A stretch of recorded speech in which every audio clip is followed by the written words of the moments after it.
한 일의 제목으로 2주 만에 요한계시록 말씀을 다시 나누겠습니다. 오늘 설교 시작하면서 조금 염려의 마음이 드는 게 이제 2주 만에 이렇게 말씀을 나누는 거라 말씀들을 좀 많이 잊으셨을까 하는 염려의 마음이 듭니다. 명절 연휴까지 겹쳐서 조금 염려가 되는데요. 다시 복습을 하고자 합니다. 넘겨주시면 요한계시록 4장을 보면 요한이 하늘에서 음성이 나서 그 성령님의 감동 중에 환상으로 하늘에 올라가는 것을 우리가 보았죠. 그래서 요한계시록 4장 5장에 요한이 하늘로 올라가게 되어서 그 하늘에서 그 보좌에 앉으신 하나님과 또 어린 양 되시는 예수 그리스도를 향하여 올려드리는 그 천상에서의 예배를 요한이 목도합니다. 그리고 이제 다음을 보면 그 어린 양 되시는 예수님께서 그 하나님의 오른손에 두루마리가 있었는데 그것을 어린 양 되시는 예수님께서 취하셔서 그 두루마리에 7개의 도장인 봉인이 있었는데 그것을 하나씩 뗄 때마다 인의 재앙이 이루어지는 말씀이 계시록 6장에 기록이 되어 있습니다. 그리고 7장은 우선 제외하고 그 다음에 6장까지 6장에 기록되어 있다가 8장으로 넘어가면 7번째 인이 떼어지고요. 곧 이제 인의 재앙이 끝나고 새로운 나팔의 재앙이 시작이 됩니다. 그래서 8장을 보면 첫 번째부터 네 번째 나팔 재앙까지 기록되어 있다가 그 다음에 네 번째 나팔의 재앙이 끝나고 갑자기 하늘을 나는 독수리가 등장하여서 이와 같은 말씀이 기록되어 있는데요. 넘겨주시면 하늘을 나는 독수리가 공중에서 무엇이라고 땅에 사는 자들에게 말하면 화가 있을 것이다. 3번의 화를 말합니다. 여러분 나팔의 재앙이 총 7개의 나팔입니다.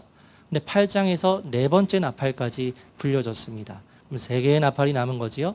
그래서 이 화가 있다는 것은 5번째 나팔의 재앙, 6번째 나팔의 재앙, 7번째 나팔의 재앙을 의미하는 거예요. 그래서 그와 같이 독수리가 외친 다음에 이제 지난번이죠. 9장 전반부에 우리가 5번째 나팔 재앙에 대해서 말씀을 나누었습니다. 그래서 이 5번째 나팔의 재앙은 무엇이었느냐? 일명 황충의 재앙이라고 해서 5달 동안 그 제한된 기간 동안 이루어지는 재앙이었는데요. 보시면 5째 나팔 재앙의 내용이 나오죠. 큰 풀무의 연기가 올라오고 황충들이 등장하고 수목은 해치지 않으나 이마에 하나님의 일을 맡지 않은 사람들을 5 동안 해하게 합니다. 그런데 그 사람들의 목숨을 해하지는 아니하고 그들을 괴롭게 하는 5달의 기간에 재앙이 있을 것이고, 그런데 이 황충들의 왕이 있다고 말하는데 이 왕은 아바돈이자 아볼루온이다. 그래서 이 부분에 대해서 말씀을 드리기를 이 황충들의 임금은 마귀나 사탄인 영적인 존재를 말하는 것보다는 적그리스도일 가능성이 있고 적그리스도에 비하는 준하는 그와 같은 사탄에게 속한 인물일 가능성이 크다고까지 그렇게 해석으로 말씀을 드렸습니다. 그래서 5번째 나팔 재앙까지 다루었으면 이제 오늘은 몇 번째 나팔의 재앙이 일어날까요? 6번째죠. 당연한 이제 순서입니다. 우리 12절 읽겠습니다. 시작. 첫째 화는 지나갔으나 보라 아직도 이후에 화 둘이 이르리로다. 아멘. 그래서 아까 독수리가 화가 있을 것인데 그 첫 번째 화의 5번째 나팔재앙 끝났죠. 그러니까 이제 첫째 화는 지나갔고 2개의 화가 남았다는 겁니다. 그러면서 6번째 나팔의 재앙이 시작되어요. 13절부터 15절까지 제가 읽겠습니다. 6째 천사가 나팔을 불매 내가 들으니 하나님 앞 금제단 넷불에서 한 음성이 나서 나팔 가진 6째 천사에게 말하기를 큰 강 유브라데에 결박한 내 천사를 놓아주라 하매 내 천사가 놓였으니 그들은 그 년 월 일 시에 이르러 사람 3분의 1을 죽이기로 준비된 자들이더라. 하늘에서 음성이 들립니다. 6번째 나팔을 불 천사에게 이제 음성이 들리기를 어떤 음성이 들립니까? 큰 강 유브라데에 결박한 내 천사를 놓아주라 말합니다. 여기 나오는 유브라데 강은 오늘날에도 존재하는 강입니다. 튀르키예와 시리아 그리고 이집트 근방에 흐르는 강이 이제 유브라데 강이에요. 근데 그 강에 결박된 네 천사가 노임을 받게 되는데 이들은 15절에 그 년 월 일시에 이르러 사람 3분의 1을 죽이기로 준비된 자들이라고 말합니다. 여러분, 이와 같은 내용을 우리가 문자적으로 읽을 때 이 6번째 나팔 재앙이 진짜 심상치 않은 재앙이라는 것을 알 수 있지요. 그리고 15절에 그 년 월 일시라는 이 구절이 있는데 이 구절에 대해서요, 두 가지 해석이 가능합니다. 먼저는 그 네 천사가 놓였을 때 그들이 년 월 일시잖아요. 거기에 1을 붙이는 겁니다. 1년 1개월 하루 1시간 동안 사람의 3분의 1이 죽는 그와 같은 일을 행한다는 겁니다. 이와 같이 해석하는 것은 원문을 볼 때 저 헬라어의 15절에 에이스라는 전치사가 사용이 됩니다. 이것을 다 일일이 말씀을 드릴 수는 없고요. 그래서 그 에이스라는 전치사와 관련하여서 해석을 할 때 이 년, 월, 일시 하루를 붙여서 다 더하는 거예요. 그럼 어떻게 될까요? 약 13개월 1일 1시간 동안 이 6째 나팔의 재앙이 이루어지게 될 것이다 라고 첫 번째 해석을 할 수 있고요. 두 번째 해석은 특정한 년, 월, 일 시에 6째 나팔의 재앙이 시작된다고 해석하는 것입니다. 조금 다르죠, 두 해석이. 그래서 특정한 년, 월, 일 시가 되었을 때 6번째 나팔의 재앙이 시작이 된다는 이와 같은 해석은 어떤 것을 전제하죠, 여러분? 그 6번째 나팔의 재앙이 울리는 그때를 이미 누가 특정하고 계십니까? 하나님께서 특정하고 계신다는 겁니다. 그래서 특정한 년, 월, 일 시에 대한 언급은 하나님께서 모든 역사를 주관하시고 통제하시는 분임을 우리가 알 수 있어요. 그러면 이 두 가지 해석 중에 어떤 해석이 맞는 것일까요? 6번째 나팔의 재앙이 13개월 하루 1시간 동안 이루어진다. 아니라 6번째 나팔의 재앙이 시작되는 특정한 연, 월, 일 시가 있다. 이 두 가지 해석 중에 어느 것이 맞고 틀리다라고 말할 수는 없으나 맥락을 볼 때 후자의 해석이 더 알맞은 것이라 우리가 말할 수 있습니다. 그러니까 특정한 연, 월, 일 시에 이 6번째 나팔이 시작이 된다는 거죠. 그리고 15절에 사람 3분의 1이 죽임을 당한다고 말하고 있습니다. 그럼 여러분, 여기서 말하는 사람은 어떤 사람들을 말하는 것인가에 대한 해석이 필요합니다. 이 3분의 1이 전 세계 인구의 3분의 1을 말하는 걸 수 있지요. 또 다음으로는 16절에 등장하는 2만만의 숫자, 즉 2억 명의 군사들의 3분의 1을 뜻하는 것일 수도 있습니다. 그럼 2억 명의 3분의 1이라면 약 6,600만 명의 사람들을 의미하는 것이겠지요. 어쨌든 15절에 6번째 나팔의 재앙이 일어나게 될 때 사람 3분의 1이 죽게 된다는 것은 최소로 해석을 해도 약 6,600만 명이 되고, 아니면 최대로는 세계 인구 전체의 3분의 1이 죽는 재앙이 될 것임을 문자적으로 해석할 때 우리가 알 수 있어요. 그러면 여러분, 이 기록된 말씀이 단순히 상징이 아니라 실제 일어나게 될 현실로 적용해 볼 때 이 6번째 나팔 재앙과 관련이 있을 수 있는 그 현실적인 사건이 있다면 그것은 무엇으로 추정할 수 있을까요? 우리가 살아가는 이 세상 속에서. 네, 그거는 이제 다음에 적용 때 제가 말씀을 드리겠습니다. 그 다음 16절은 같이 읽겠습니다. 시작. 마병대의 수는 2만만이니 내가 그들의 수를 들었노라. 아멘. 6번째 나팔이 전쟁과 관련이 있다는 것은 이 구절을 통해서 알 수 있습니다. 마병대, 그러니까 말을 탄 군사들의 수에 대해서 나오는데 그 수가 2만만, 2만에다 곱하기 만 하니까 2억 명이 되는 겁니다. 그래서 17절부터 그 마병대, 수많은 2억 명의 그 마병대에 등장하는 것을 요한이 환상을 보면서 기록하고 있고요. 그리고 17절부터 그 마병대의 모습에 대해서 요한이 자신이 본 대로 기록하고 묘사하고 있습니다. 말들이 있고 그 위에 탄 자들이 있습니다. 여러 색깔의 호심경이 있습니다. 말들의 머리는 사자머리 같고 그 입에서는 불과 유황과 연기가 나옵니다. 그리고 18절에 이 불과 연기와 유황 때문에 사람 3분의 1이 죽는다고 기록을 하고 있고요. 19절에 이 사람들을 죽이는 말의 형상에 대해 기록하는데 그 말들의 힘은 입과 꼬리에 있고 꼬리는 뱀과 같고 또 꼬리에 머리가 있어 그것으로 사람들을 해한다고 기록하고 있습니다. 여러분, 이와 같은 말씀들을 볼 때 너무 난해하죠. 뭐 말, 머리, 꼬리, 뭐 뱀과 같고 뭐 호심경, 잘 이해가 안 돼요. 근데 여러분, 제가 말씀드리듯이 지금 요한은 이와 같은 환상을 언제 보고 있는 겁니까? 1세기에 보고 있는 거죠. 1세기에 이 환상을 보고 자신이 본 대로 그대로 묘사해서 기록을 하고 있는 겁니다. 근데 제가 강조를 드리듯이 미래에 살고 있는 우리가 그 요한이 보았던 환상을 똑같이 보게 될 때 요한이 묘사한 이 6번째 나팔의 재앙과 관련하여 나타나는 그 말들, 그 마병대의 모습이 우리가 잘 아는 어떤 매개체의 모습을 설명할 수 있다는 가능성에 대해서 열어놓아야 한다 하고 제가 말씀을 드렸어요. 왜 이 부분에 대해서 제가 강조를 드리냐 하면 이후에 적용에 대한 말씀을 다룰 때 이 부분에 대해서 실제적으로 말씀드릴 것이기 때문입니다. 그래서 그와 같은 내용을 말씀을 드릴 때 요한이 이렇게 묘사한 내용과 우리가 잘 알고 있는 그것들을 매치시킬 때 야, 이렇게 연결되는구나 하고 우리가 알 수 있게 된다는 거죠. 그래서 여러분, 그 사람의 3분의 1이 죽는 무서운 재앙에 이루어지게 될 때 이제 20절 말씀을 보면 그 재앙에 죽지 않고 살아남은 사람들이 있을 것이라 말합니다. 근데 그 사람들이 감사한 일이죠. 그 재앙에 죽지 않고 살아남은 사람들이 있는데 그 사람들이 어떻게 반응한다고 기록되어 있습니까? 자신의 죄를 회개하지 않습니다.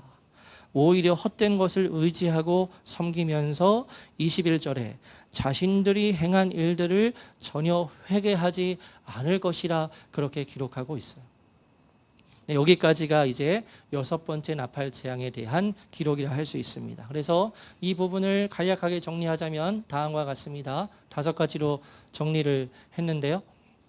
첫 번째, 유브라데 강에 있는 결박된 네 천사가 풀려난다는 겁니다. 두 번째, 근년 월 일시에 시작되어 3분의 1, 이 3분의 1이 어떤 맥락의 3분의 1인지는 우리가 특정할 수는 없지만 3분의 1의 사람이 죽게 된다는 겁니다. 세 번째, 마병대가 등장하는데 그들의 수는 2만만, 즉 2억 명입니다. 네 번째, 말들에서 나오는 불과 연기와 유황 때문에 사람 3분의 1이 죽고요. 다섯 번째, 그 재앙 속에서 살아남은 사람들은 자신의 죄를 회개하지 않는다고 말하고 있습니다. 여기까지가 이제 9장 후반부에 나오는 6번째 나팔 재앙에 대한 말씀이고요. 그리고 요한계시록 10장으로 이제 넘어갑니다. 여러분, 계시록 10장은 어떠한 순간이냐면요, 이 6번째 나팔의 재앙이 아직 끝나지 않은 시점이에요. 그러니까 여러분, 9장 끝에서 이 6번째 나팔의 재앙이 끝난 게 아니라 계속 ing, 진행되고 있는 겁니다. 진행되고 있는 차원에서 계시록 10장의 말씀이 기록되고 있어요. 여러분, 계시록 10장을 여러분이 한번 읽어보셨을지는 모르겠지만 이 계시록 10장은 우리가 오늘날 읽을 때 다른 요한계시록 말씀들에 비해 특별하지 않은 말씀으로 느껴질 수 있습니다. 왜냐하면 우리가 9장, 오늘 본문 9장만 하더라도 5번째 나팔 재앙, 6번째 나팔 재앙 특정하거든요. 특별하거든요. 그런데 이 10장의 내용은 뭔가 읽어도 잘 이해가 되지 않고 뭔가 특별하지 않은 것 같은 내용으로 구성되어 있어 보여요. 그런데 말씀드리고 싶은 것은 이 10장은 계시록에서 굉장히 중요한 의미를 갖는 말씀이라고 할 수 있는데 그 이유가 무엇이냐면요, 성경에서 말하고 있는 마지막 한 일에 몇 년입니까? 7년. 그 7년의 시간이 시작되는 분기점이 바로 요한계시록 10장이기 때문입니다. 여러분, 아마 여러분이 성령의 종말론과 관련하여서 7년 대환란이라는 개념을 한 번쯤은 들어보셨을 겁니다. 성경을 보면 그 7년의 시간, 7년의 환란이 강조되는 이유가 있는데 그것은 종말과 관련해서 기록된 성경의 말씀들을 볼 때 이 7년의 기간이 등장하기 때문에 그래요.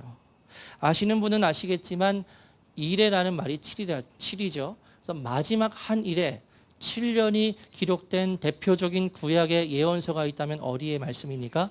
다니엘의 말씀이에요. 다음 주에 이 부분에 대해서 자세히 다룰 겁니다. 다니엘서에 70일회가 나옵니다. 70일회 중에 69일회가 지나고 마지막 한 일회가 특정하게 또 서술되어 있는데 이 마지막 한 일회가 또 어디에서 등장하냐면 요한계시록의 말씀에서 등장한다는 거죠. 그래서 이 마지막 한 일회가 시작되는 특정한 시점이 있어요. 특정한 시점이 있고 그리고 그 7년의 기간이 시작이 되면 이제 7년의 환란의 기간이 일어나고 이 7년의 기간이 끝이 나면 모든 인류의 평이한 역사는 끝을 맞이하게 되고요. 그 다음에 천년 왕국의 시대로 넘어가게 됩니다. 천년 왕국의 시대에서 천년의 기간이 차게 되면 그때 우리가 고대하고 바라는 새 하늘과 새 땅, 그 하나님의 나라가 이제 이루어지게 되는 거죠. 이후에 우리가 다 나눌 그와 같은 말씀입니다.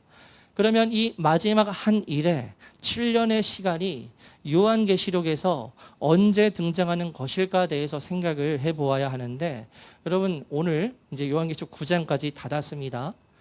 6번째 나팔 재앙까지 닫았어요. 여러분 요한계시록 1장부터 9장까지의 말씀을 우리가 함께 살펴보았는데, 이 9장까지의 말씀 중에서 이 한 일에 7년에 해당하는 구절이나 내용이 있었습니까? 없었습니까? 9장까지요. 9장까지의 이 마지막 한 일에 7년을 의미하는 구절이 단 한 구절이라도 있었습니까? 없었습니까? 없었어요. 예, 우리가 지금 9장까지 아주 한 절 한 절 자세히 보고 있지 않습니까? 근데 계시록 9장까지는 그 성경 마지막에 이루어질 마지막 한 일에 7년에 대한 구절이 단 한 구절도 등장하지 않았어요. 그래서 말씀드리고 싶은 것은 세대주의에서 해석하는 7년 대환란이라는 개념을 아주 성경적이라고 보기 어려운 이유가 여기에 있습니다. 왜냐하면 세대주의에서는요, 이 7년의 기간 동안 인과 나팔과 대접의 재앙이 다 이루어진다고 그렇게 해석을 해요. 그래서 이 세대주의에서는 휴거가 언제 이루어지죠? 7년 전에, 직전에 이방인들이 이제 환란전 휴거를 당하고, 그리고 이제 남은 이방인 또 소수의 성도들과 유대인들이 그 환란을 통과하면서 구원을 얻게 된다고 그렇게 해석을 해요. 그리고 그 7년의 기간에 어떤 재앙들이 다 이루어지는 겁니까? 인과 나팔과 대접의 재앙이 다 쏟아진다고 그렇게 해석을 해요. 그런데 우리가 앞으로 살펴보겠지만 이러한 주장은 그렇게 신뢰할 만하지 못한 주장이라는 것을 알게 될 것입니다. 그러면 이 요한계시록에서 마지막 한 일에 마지막 7년의 기간이 시작되는 기점이 언제인가? 바로 오늘 본문인 계시록 10장에 와서 시작이 됩니다. 그에 대한 증거가 있습니다. 그에 대한 증거가 무엇이냐면 계시록 11장부터, 오늘 본문 10장이지만 11장부터 이 7년의 기간에 대한 언급이 이제 나오기 시작해요. 11장부터 대표적인 말씀 우리 11장 2절 3절 읽겠습니다. 시작. 성전 바깥 마당은 측량하지 말고 그냥 두라.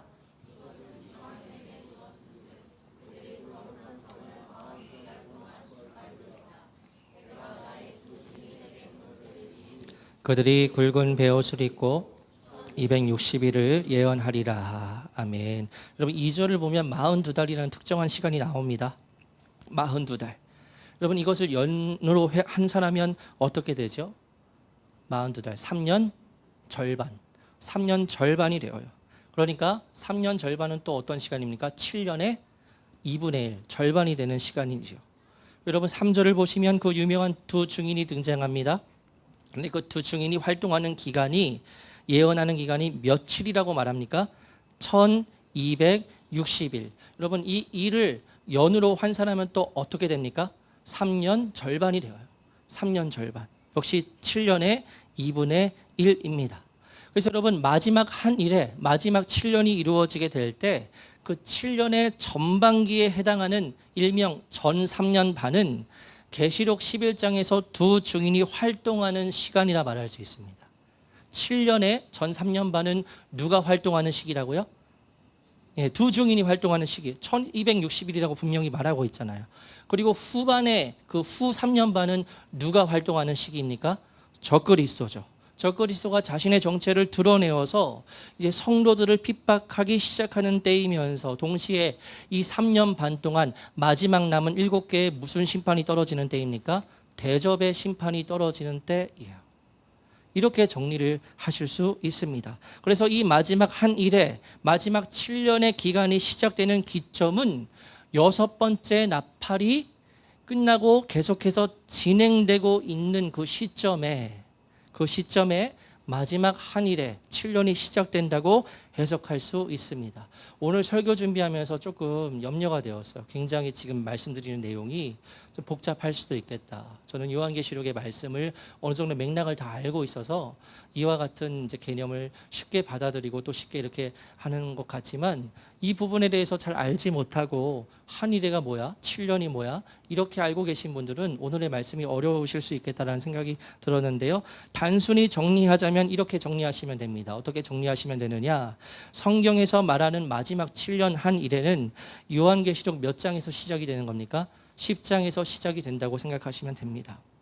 이러한 이해 아래에서 계시록 10장 말씀을 살펴보겠습니다. 1절에서 3절까지인데요. 제가 읽겠습니다. 내가 또 보니 힘센 다른 천사가 구름을 입고 하늘에서 내려오는데 그 머리 위에 무지개가 있고 그 얼굴은 해 같고 그 발은 불기둥 같으며 그 손에는 펴놓인 작은 두루마리를 들고 그 오른발은 바다를 밟고 왼발은 땅을 밟고 사자가 부르짖는 것 같이 큰 소리로 외치니 그가 외칠 때에 7 우레가 그 소리를 내어 말하더라. 여러분 1절을 보면 특별한 한 천사가 등장합니다. 힘센 다른 천사가 등장을 해요. 그런데 이 천사에 대해서 특별하게 묘사합니다. 그 얼굴은 해 같고 그 머리 위에 무지개가 있고 그 발은 불기둥 같고 그 손에는 두루마리 즉 작은 책이 있는데 천사의 오른발은 바다를 밟고 왼발은 땅을 밟고 있다고 말합니다. 이 부분에 대해서 곧바로 이제 해석을 말씀을 드리면 이 천사는 우리가 잘 아는 가브리엘 천사로 해석할 수 있습니다. 왜냐하면 1절에 저기 힘센에 해당하는 헬라어를 히브리어로 보면은 게베르라는 단어예요. 게베르. 근데 여러분 이 게베르라는 자음절이 다니엘서에 나오는 천사 가브리엘의 이름의 자음절과 완전히 일치합니다. 그리고 여러분 또 가브리엘은 무엇을 전하는 천사로 알려져 있죠? 소식을 전하는 천사로 알려져 있죠.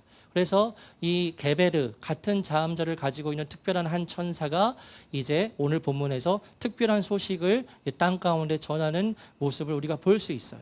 그래서 이 10장 1절에 등장하는 이 천사는 가브리엘로 해석할 수 있다. 중요한 것은 아닙니다. 다른 그냥 또 다른 천사라고 해석할 수 있지만 가브리엘로 성경적으로 해석할 수 있다. 그래서 이 10장에 나오는 천사를 가브리엘로 전제하고 내용을 계속 보면 3절에 가브리엘이 크게 외칠 때 7 우레가 소리를 내어 웁니다. 3절에요.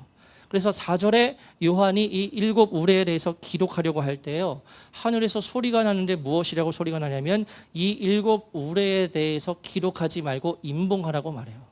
굉장히 특별한 말씀이거든요. 왜냐하면 요한계시록 말씀 자체가 하나님께서 깨닫게 하셔서 계속해서 열리게 하고 계십니다. 하나님께서 비밀을 깨닫게 하고 계십니다. 그런데 이 7 우레에 대한 말씀은 기록하지 말고 닫아놓으라는 거예요. 그러니까 왜 그런지는 몰라도 하나님께서 그렇게 명령하시니까 이 7 우레에 대한 비밀은 닫히는 거지요. 그런 이후에 가브리엘이 다음과 같이 중요한 소식을 전합니다. 이거 진짜 중요합니다. 오늘 본문에서 6절 7절 함께 읽겠습니다. 시작. 세세토록 살아계시니 곧 하늘과 그 가운데에 있는 물건이며 땅과 그 가운데에 있는 물건이며 바다와 그 가운데에 있는 물건을 창조하신 이를 가리켜 맹세하여 이르되 지체하지 아니하리니 7째 천사가 소리 내는 날 그의 나팔을 불려고 할 때에 하나님이 그의 종 선지자들에게 전하신 복음과 같이 하나님의 그 비밀이 이루어지리라 하더라. 아멘. 방금 읽은 말씀 굉장히 중요한 말씀입니다. 먼저 6절에 보시면 세세토록 살아계신 이 누구십니까? 하나님이시죠. 그래서 가브리엘은 하나님을 가리키며 6절 끝에 그분께서 지체하지 않으실 것이라 말씀하십니다. 그리고 이어지는 7절을 보면 7째 천사가 소리 내는 날, 즉 그가 7째 나팔을 불 때 하나님께서 그의 종 선지자들에게 전하신 복음과 같이 하나님의 그 비밀이 이루어지게 될 것이라는 소식이자 하나님의 말씀을 그 가브리엘이 7절에서 전하고 있는 거예요. 여러분 이것을 정리하자면 어떻게 됩니까? 7번째 나팔이 울리게 되면 하나님께서 구약에서부터 말씀하신 그 비밀이 이루어지게 된다는 거죠. 7번째 나팔이 울리게 될 때 여러분 여기서 비밀이라고 번역된 단어가 헬라어로 미스테리온이라는 단어입니다. 영어 미스테리의 어원이 되는 단어예요. 근데 이 헬라어 미스테리온은 영어의 미스테리와의 뜻과 다른 의미를 가지는데 이 미스테리온은 어떤 뜻을 가지고 있느냐? 로마서 강의 이전에 했을 때 말씀을 드렸습니다만 전에는 알려지지 않았지만 이제는 어떤 그룹에게만 제한적으로 알려지게 되는 사실이 미스테리온, 비밀입니다. 이제까지는 덮어 있었어요. 누가 덮으셨습니까? 하나님께서 덮으셨어요. 그런데 이 비밀이 이제 7번째 나팔이 울려지게 될 때 성취되고 밝혀지고 이루어지게 된다는 거예요. 어려운 거 아니시죠? 잘 따라오고 계시죠? 몇 번째 나팔이 울릴 때요? 7번째 나팔이 울릴 때 그 감추었던 비밀이 드러나게 된다는 거예요. 그럼 여러분, 여기서 이 천사가 말하는 비밀은 어떤 비밀을 말하는 것일까요? 아직까지 덮여 있었습니다. 아직까지 성취되어 있지 않습니다. 그러나 이 7번째 나팔이 울려야 이루어지게 되는 이 비밀은 무엇을 말하는 것일까요? 바로 마지막 7년 한 일에 대한 비밀이라 할 수 있고, 더 정확하게는 휴거에 대한 비밀을 말하는 겁니다. 이를 뒷받침하는 성경 구절 보겠습니다. 고린도전서 15장 51절 52절. 우리가 잘 아는 말씀인데요, 천천히 처음 읽는 것처럼 생각하면서 읽어보십시오. 천천히 읽겠습니다. 시작. 보라, 내가 너희에게 비밀을 말하노니 우리가 다 잠잘 것이 아니요 마지막 나팔의 순식간에 호련히 다 변화되리니 나팔 소리가 나매 죽은 자들이 썩지 아니할 것으로 다시 살아나고 우리도 변화되리라. 아멘. 방금의 말씀은 죽은 자의 부활에 대한 말씀입니다. 우리가 만약에 예수님께서 재림하시기 전에 다 죽었어요. 그럼 우리는 이제 성경적으로 낙원에 들어가서 쉬고 죽은 자로서 있지만, 이제 마지막 나팔이 울리게 될 때 이제 우리가 다시 새로운 몸의 부활을 입게 된다는 것이 성경에서 말하는 부활이지요. 근데 그때 우리가 새롭게 부활을 하게 될 때에 어떤 형태로 부활을 하게 되느냐? 휴거의 형태로 부활을 하게 된다는 겁니다. 그래서 51절에 내가 너희에게 비밀을 말한다 라고 말하는데, 여러분, 여기서 말하는 비밀도 오늘 본문의 비밀과 똑같은 미스테리온이라는 헬라어예요. 그래서 성경은 성경으로 해석할 때 종말에 대해 말하고 있는 저 고린도전서 15장과 그리고 종말에 대해서 말하고 있는 오늘 계시록 10장의 말씀을 연결을 시킬 때 이와 같은 비밀이라는 단어가 의미가 이어질 수 있다는 거죠. 또한 여러분, 지금 15장 51절 52절에 나팔 소리에 대해서도 말하고 있죠. 근데 나팔 소리가 나오는데 어떤 나팔 소리입니까? 7번째라고는 안 되어 있죠. 여기 어떤 나팔이라고 되어 있습니까? 마지막 나팔이라고 되어 있죠. 여러분, 계시록 말씀과 연결시키면 마지막 나팔이 몇 번째 나팔이죠? 7번째 나팔이죠. 7번째 나팔이 마지막 나팔이고, 그 마지막 나팔이 울리게 될 때 휴거의 형태가 일어나게 된다고 연결시킬 수 있다는 겁니다. 또 한 구절 보겠습니다. 데살로니가전서 4장 15절 16절. 천천히 생각하면서 읽겠습니다. 시작. 주께서 호령과 천사장의 소리와 하나님의 나팔 소리로 친히 하늘로부터 강림하시리니 그리스도 안에서 죽은 자들이 먼저 일어나고 그 후에 우리 살아남은 자들도 그들과 함께 구름 속으로 끌어올려 공중에서 주를 영접하게 하시리니 그리하여 우리가 항상 주와 함께 있으리라. 아멘. 아시는 분은 아실 겁니다. 이 데살로니가전서 4장 15절 16절 말씀, 16, 17절 말씀이 휴거에 대해서 말하는 대표적인 구절이에요. 잘 아실 겁니다. 근데 여러분, 아까 고린도전서 말씀에도 나왔지만 방금 읽은 말씀을 보면 휴거가 일어날 때 어떤 소리가 등장하죠? 나팔 소리입니다. 그런데 오늘 본문에서 이 부분에 대해서 무엇이라고 말하죠? 7절 다시 띄워주시면 오늘 본문 넘기시면 됩니다. 7절에 무엇이라고 되어 있냐면 7번째 나팔이 울릴 때 무엇이 이루어진다고요? 비밀이 이루어진다고요. 이 비밀이 무엇에 대한 비밀이라고 제가 말씀을 드리고 있습니까? 마지막 나팔 소리와 비밀, 바로 마지막 한 일회와 휴거를 말하는 것임을 알 수 있다는 겁니다. 성경은 성경으로 해석을 해야 되죠. 여러분, 이러한 이유로 세대주의에서 말하는 환란 전 휴거가 성경적이라고 말하기 어렵다는 겁니다. 휴거는 세대주의에서 말하듯이 요한계시록 4장에서 요한이 하늘로 올라가는 것을 뜻하는 것이라 할 수 없습니다.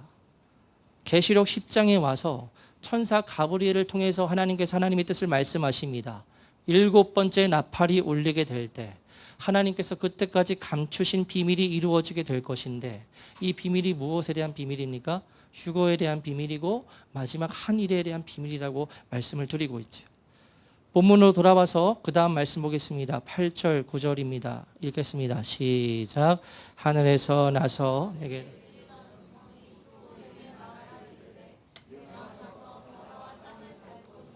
천사의 손에 펴놓인 두루마리를 가지라 하기로 내가 천사에게 나아가 작은 두루마리를 달라 한즉 천사가 이르되 갖다 먹어버리라.